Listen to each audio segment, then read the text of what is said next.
Hello everyone, it's time to Neficent Show, and this is going to be our second class tank build. This time for the Nightblade class, which will be updated every patch. Before we get to the rest of the video, please consider subscribing to my channel to support my ESO content creation while getting up-to-date information on ESO news, patches, guides, builds, and more. And also, feel free more than welcome to come to the ESO University Discord where endgame players and content creators teach ESO PvE. The Slayer Nightblade tank build is both a tribute and improvement to the traditional Sap tank builds that became even more prevalent post-Imperial City patch. The build will offer safety nets for sustain and survival, while providing more damage utility to your group members through an incredible rate of ultimate generation, while also providing beyond just doing a decent amount of area effect damage and healing done for the group. The Slayer build can be used for all 4 main content, including Vet DLC dungeons and Vet DLC dungeon hard modes, along with Dragonstar Arena and Black Rose Prison. In terms of race, while you can be a Breton, Argonian, Imperial, Altmer, and so forth, the best race, or rather the race that will be showcased with this build, will be Nord due to its innate ultimate generation and natural synergy with the Slayer build. Attributes wise, it may look something like this: 20 into Magicka, 23 into Health, and 21 into Stamina. However, you can simply set this build up in a way that's more comfortable for you, whether it's because you want more health, or if you're not a Nord, and so forth. Food-wise, you can do Witch Mother's Potent Brew or Bewitched Sugar Skulls. In terms of the stats, we have 21,113 max Magicka, 35,020 health, 21,303 max Stamina. Keep note that Stamina is going to be slightly higher than max Magicka, as we want to get Stamina back from using certain synergies like Orb or Shard, rather than Magicka. In terms of magic recovery, this can be higher if you choose to get a higher magic recovery, otherwise it's going to look something roughly like this. Spell damage wise, it's going to be looking like this as well, along with 1400 weapon damage, which is kind of irrelevant. In terms of resistances, with Major Ward and Major Resolve, your resistances will be almost 28,000 each, much more than enough for all 4 main content. In terms of the Mundus Stone, we have the Atronach, and again, this will depend on your stats, whether you want the Lord, the Atro, or if you want to boost your spell damage, you can go Apprentice, or if you want more spell crit, you can go Thief.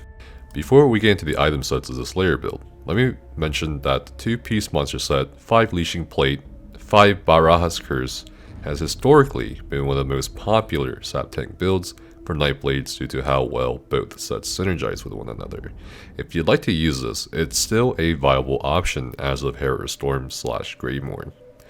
For the Slayer build, however, we will have 2 Malabeth as the primary option.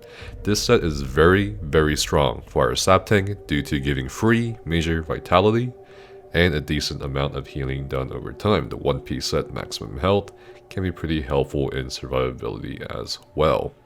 Other monster set options can include things like Rothar for additional damage, as well with Stonekeeper for extra sustain, Symphony to give sustain to your group through your sap, and of course we have other things such as Troll King, which can also help the survivability of your group, and also we have 2-piece Durvacoon to consider. Durvacoon is a very strong set, even in PvE, where the AoE minor maim certainly creates a lot of space for you to make mistakes as both a tank or group. Now, our first primary 5-piece set on body is going to be Leashing Plate. This set is relatively easy to get in either normal or veteran Imperial City Prison.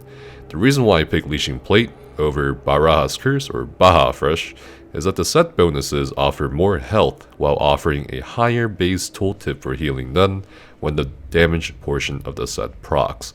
Also, it needs to be mentioned that a lot of people think that Baraha's Curse is also better than Leashing due to its 4-piece set bonus saying it reduces your damage taken from environmental traps by 40%.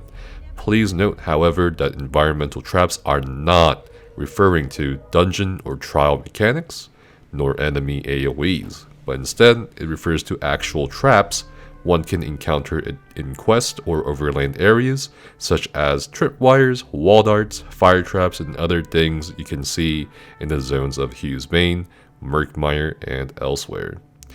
Leeching provides a very reliable source of healing done to yourself, and as long as you're actively blocking or sapping health from enemies, you're good to go. The secondary 5-piece set on jewelry and weapons is going to be Master Architect. This set can be obtained in either normal or veteran halls of fabrication, the Trial in Morrowind.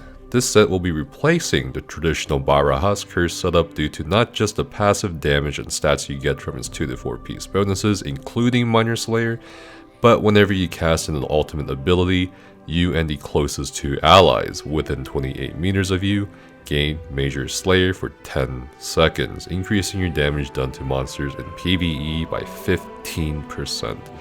Major Slayer is an insanely strong buff that anyone can provide to their groups, whether it's in a trial setting or a 4-man setting. The fact that you'll have at least 2 DPS in groups is going to contribute a lot to your guaranteed uptimes on the DPS. How you would go about using Master Architect is that before a fight, if you have an aggressive Warhorn up, that buffs the crit damage of your group. You blow the horn, and then for either trash or boss fights, you constantly use a cheap ultimate like your Soul Harvest to provide a good uptime on Major Slayer while also doing a decent amount of AoE damage yourself. Traits wise on the body, we are actually going to be recommending all sturdy. You can do 3 infuse on head, chest, and legs, but I've found that in terms of sustain, 7 sturdy was better for me on this build. On the shield, it can be sturdy as well or well fitted. In terms of jewelry traits, this is going to be a matter up to your discretion. However, I do recommend transmuting your Master Architect jewelry to infused. And it's going to be alchemical acceleration enchantments you'll be putting onto your jewelry, while putting 7 maximum health glyphs on your armor, or you could do prismatic if you want to invest more into this build. The alchemical acceleration enchantments is huge. It takes the 45-second cooldown from using a pot all the way down to 21 seconds. This is going to be a huge part of not just sustain, but also keeping yourself alive. In terms of the weapon traits, we have Decisive on the front bar. This plays very nicely with the fact that we are a Nord in this showcase build.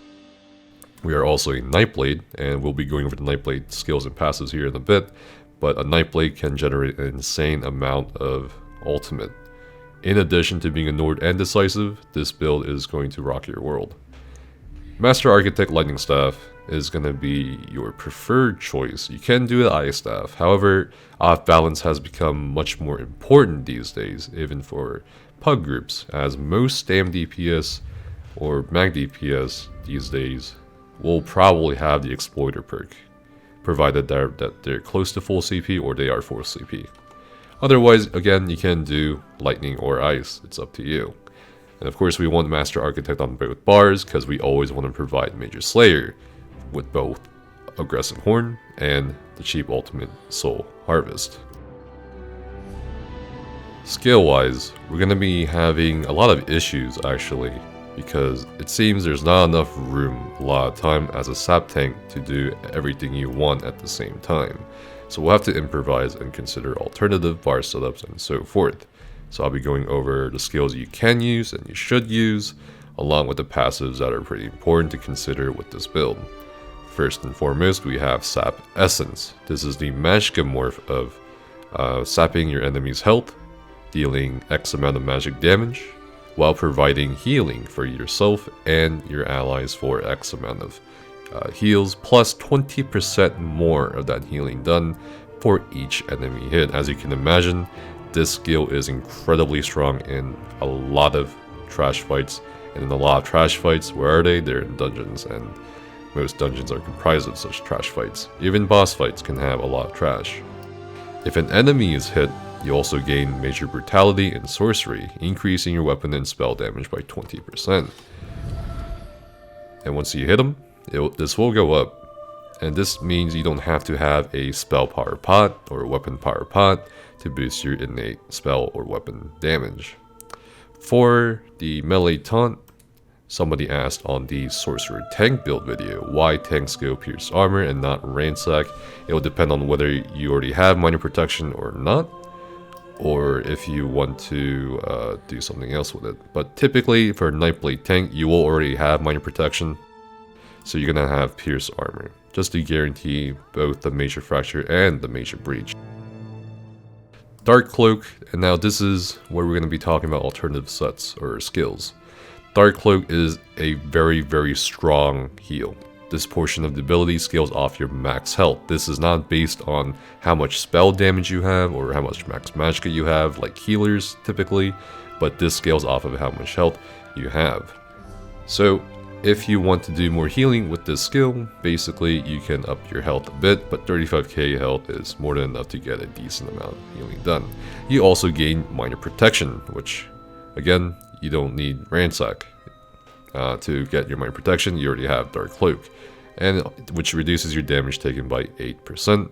Heroic Slash is gonna be huge. You always want this minor heroism source, because this is gonna boost not only your Nord passive, not only your decisive trait, but also your entire class passives. Spell Symmetry. This is one way you can sustain without investing too heavily into the Atronach and trying to get, magic recovery enchants on your jewelry. You want Spell Symmetry because once you activate Cloak or even Path, you're going to have Shadow Barrier proc. Now Shadow Barrier, when you cast a Shadow ability, of which Twisting Path or Dark Cloak is one, it increases your physical and spell resistance by 5,280. This is Major Resolve or Ward. This duration is increased by 25% for each piece of heavy armor equipped, and this is also another reason why we want 5 pieces of heavy armor at least, because that will boost the duration of our armor buff. We're at 13.5 seconds right now, and that's going to be very, very, very handy to have in every fight. In terms of Spell Symmetry and not Balance, Balance is the other morph that provides Major Ward, Major Resolve. Spell Symmetry, however, on the other hand, is going to reduce the cost of your next magicka ability by 33% for 6 seconds. So you have a huge window of time to kind of get this skill, and then you have 6 seconds to use one skill or the other. And this is going to help with sustain quite a bit in both trash and boss fights. So if you notice, without proccing Spell Symmetry, and I'm just constantly sapping, healing, and damaging, you see that the cost is pretty high. However, if you compare after Spell Sim, it's significantly a lot less. Now if you're worried as a tank about the fact that it reduces your healing done and damage shield strength by 50% for 4 seconds, that's fine. 4 seconds isn't too long in the grand image of things, but also the amount of healing you're going to do with Malobeth, Leeching, and Sap is going to be more than enough to almost negate this negative side effect. Remember, Malobeth provides Major Vitality. For your ultimate, Soul Harvest is going to be definitely your ulti on the front bar. Because again, we need a very cheap ultimate that's 70 ultimate. Consider how much ultimate generation we're getting with this spec. 70 ultimate, and this will tie in directly with using Master Architect, which will buff your group's damage. On the back bar, this is where things can get a little tricky, and of course this is where you may have 1 or 2 extra flex spots. Lotus Fan is a very, very fun skill to use, especially as a PvE Nightblade tank. I've used it in Vet Trials, I've used it in the dungeons. It's a very, very fun way of being mobile, and also just using it is pretty enjoyable in gameplay wise. However, we have to note that not only does it do damage over time in a more conal area effect fashion, but also it provides minor vulnerability AoE, which is incredibly, incredibly strong. AoE minor vulnerability is one of those things that, if done right, will just melt every ad that's hit by it. Silver Leash is going to be your general skill to use to pull in ads, whether it's on a boss fight or in a trash fight. What can replace this, however, is Enrage if you feel like, well, they're not chainable or leashable, so we can just range taunt them in. Blockade of Storms is going to help set concussed enemies off balance. That's pretty much it. This will also help you keep up your Crusher uptime on a boss, and you ignore the precise staff, but you want an infused staff. I forgot to say that earlier, but yes, you want Crusher infused staff on the back bar. Leashing Strikes is going to be your main source of sustain for Stam. I tried both leeching and siphoning attacks on this build, and safe to say Leeching Strikes was of more benefit sustain wise rather than siphoning attacks, which provides magic back. The thing with Leeching Strikes is not only will it provide stand back upon expiration, but every time you light attack or heavy attack, it gives you stand back as well. And the stand back is really noticeable over the magic back from siphoning attacks, because remember, you're blocking, you're roll dodging, you may be breaking free. You need to have Stam to basically effectively tank. No matter what class you are, no matter what spec you are, Stam is very important. That's why we have Leashing Strikes over siphoning attacks. Mirage is gonna be huge. This is pretty much a guaranteed skill to have almost all the time. Mirage says surround yourself in a phantasmic aura to gain major evasion and minor resolve. The minor resolve is pretty nice, but not huge, but the major evasion is what we want here. Major evasion reduces damage from AoE attacks by 25%. 25% is a huge damage mitigation. This major evasion is going to be of use not just in dungeons but also in trials. And that's how important major evasion can be in terms of damage mitigation. So as a Nightblade tank, not only do you have an innate access to minor protection, you also have innate access to major evasion, because some other classes like Dragon Knights cannot get major evasion unless they do 5 medium and slot evasion, or they have the Black Rose dual weapons, or just dual weapons in general if they just want to use Blade Cloak to get that major evasion. This is a huge, massive advantage you always want to use as a Nightblade tank, whether you're sapping or just blocking, because a lot of damage in PvE content is AoE based. Lastly, the ultimate you want to use here is Aggressive Horn.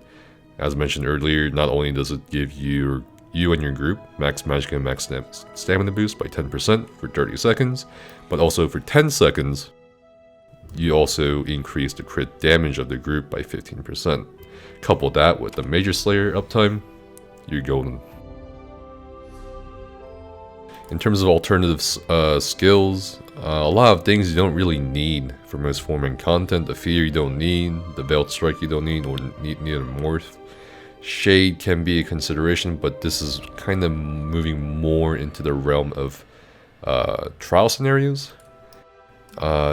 Couple things here too. Cripple you don't really need. Swallow Soul is going to be swapped out for Drain or Sap Essence in purely single target boss fights, because there's a lot of boss fights where there aren't ads, or at least ads where they're kind of irrelevant or whatever. Swallow Soul is going to be pretty huge because it's just a way to self-sustain. However, you can do the other morph if you feel very confident in providing not just less healing to yourself, but also healing done to the other group members. For Healthy Offering, it's a bit clunky to use, and you can use it. It just really depends on the fight. You do get minor mending, which will affect, your healing done and so forth. But again, there's not a lot of room most of the time to kind of fit this in. So I guess use it depending on the situation, or if you think a particular person needs more healing. In terms of champion points, I'm going to start with the red or mitigation trees. We have 81 in the Ironclad, 56 Hardy, 66 Thick Skin, 56 Ellie, and 11 Quick Recovery. For sustain or the green trees, we have 51 Warlord, 14 Sprinter, 6 Bashing Focus, 76 Arcanist, and 72 Shadow Ward, and 51 Tumbling.